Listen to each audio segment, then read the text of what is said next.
The next thing is you have an unrealistic idea about what the market is going to bear. You got a job before, right? You got a job in the mid-90s when we had Nirvana here. People were hiring people without resumes. We'd call them up and we'd say, they'd call us, the companies. Got anybody for me? I'm desperate. Okay? Can they fog a mirror? Literally. Okay? Now, we will come back into that somewhere down the line. Don't ask me when, I don't know. Okay? But people have an unrealistic idea about what's out in the marketplace. They've gotten a job before, so they think this is going to be real easy to do. Not in this market. People don't acknowledge the psychological and emotional stress of changing jobs. How many of you are looking for a job on a permanent basis? How many of you already have a job, but you're looking for a better one? Okay, good. How many of you are experiencing any kind of emotional strain and looking for a job? The rest of you liars.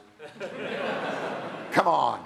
Next, the death of a spouse, death of a child, death of a parent, coupled with divorce. The fourth most emotional thing we do is look for a job. It is not fun, especially in the United States, where we identify with what we do. You're not going to be able to change the fact that you are going to be emotionally distracted by this. In fact, you're going to be fearful, you're going to be anxious, it's going to be painful, it's a strain on your personal life.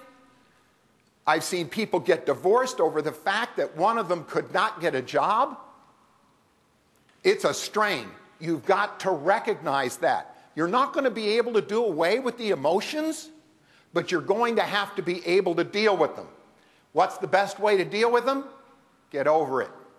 Get over it and get on with it. Now, you have to take action to do that. I recommend very strongly lots and lots of prayer. Lots of receiving the sacraments. You non-Catholics, get with it, okay? Get those sacraments.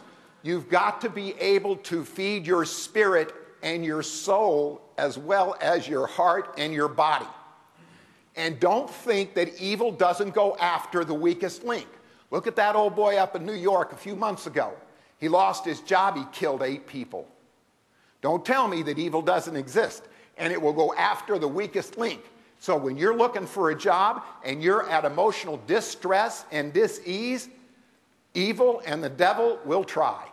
So you've got to be praying all the time, get people to pray for you, you pray for other people. Somebody tells you not only no, but hell no, I'm not going to interview you.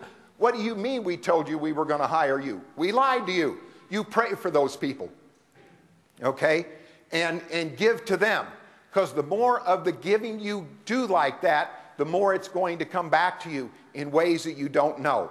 Now, most of us in this room probably subscribe to that.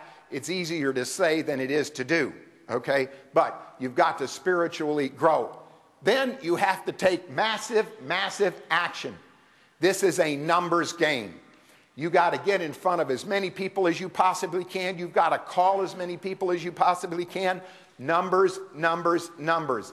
This is a numbers game. Let me hear it. This is a numbers game. One more time. This is a numbers game. All right. Now, the next mistake is that you forget that 97 to 98% of businesses in the United States are less than 100 people.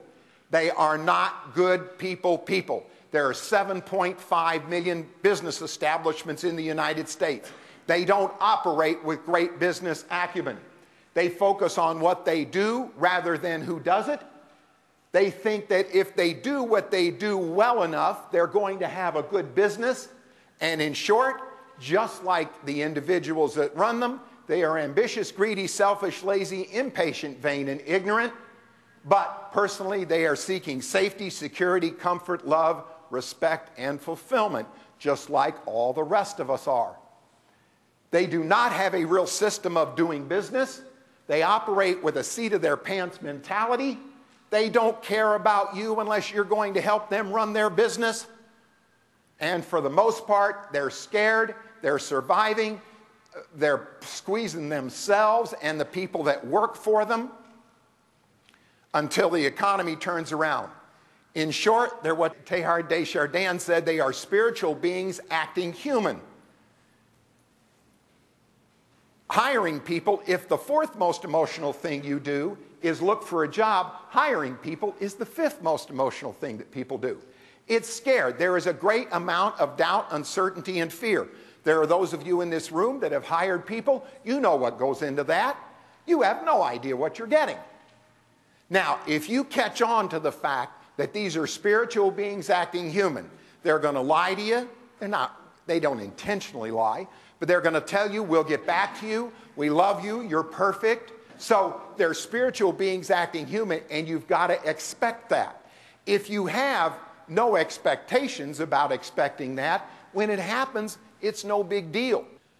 You don't recognize that face-to-face interviews are the only thing that matters. Do not confuse activity with productivity. Sitting there on the internet, pressing that send button, sending your resume out to the rest of the world is not productive. It is activity. Spending all kinds of money getting your resume written, what I call resume-itis, spending way too much money, writing way too much on a resume, thinking that it is the magical mystery tool that is going to miraculously get you a job, is not. The average resume gets read in 10 seconds. If it doesn't hit them in the mouth and say, this is why you ought to interview or hire me, it's a waste. So you can't confuse activity with productivity. Do anything that's going to get you an interview, anything. I've had candidates that rode the elevator just to wait till the employer got on the elevator. I've had candidates just sit in the waiting room and wait for them to come in. We saw a guy, it wasn't our idea, but we saw a guy a number of years ago that had a placard sign, suit, briefcase, standing on the corner of Mockingbird and Central Expressway with a big sign, brand new MBA needs work. Started out at 8 a.m., by noon he was gone.